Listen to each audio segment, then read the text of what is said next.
साथियों, सॼी दुनिया में आर्मी डिपार्टमेंट खे मुहाफ़िज़ डिपार्टमेंट तसवुरु कयो वेंदो आहे, पर बदकिस्मती सां पाकिस्तान उहो वाहिद मुल्क आहे जंहिं आर्मी डिपार्टमेंट खे पंहिंजो मोतमार डिपार्टमेंट तसवुरु कयो थो वञे ऐं आहे बि ईअं ऐं हक़ीक़त में ईअं थी रहियो आहे।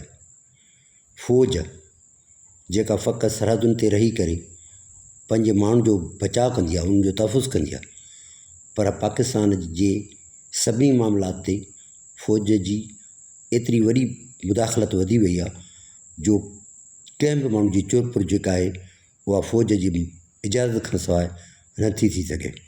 मार जो कारोबार फ़ौज करे, भाण जो कारोबार फ़ौज करे, ज़मीनुनि जो कारोबार फ़ौज करे, बेकरियूं फ़ौज हलाए,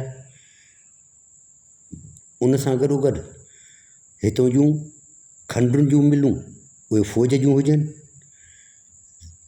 तमामु खाता इन हद ताईं त जिते गाॾियूं थियूं बीहनि उहे गाॾियूं उतां क्रॉस कनि ऐं उहा ठेकेदारी स्टार्टरी बि फ़ौज खणे।